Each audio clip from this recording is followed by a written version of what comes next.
Are you tired of manually deleting hundreds of calendar events one by one? Learn how to delete every event from a Google Calendar in under 2 minutes.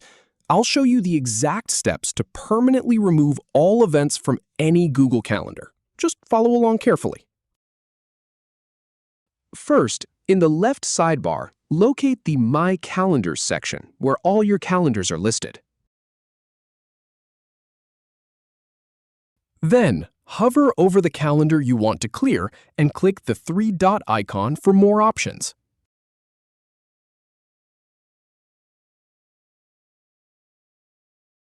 From that menu, choose Settings and Sharing to open that calendar's settings.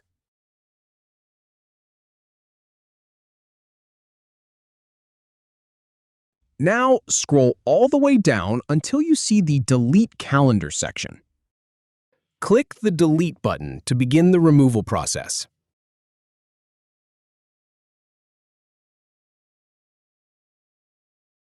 Finally, confirm by clicking Permanently Delete. And remember, this action is permanent and cannot be undone, so be absolutely sure you've selected the right calendar.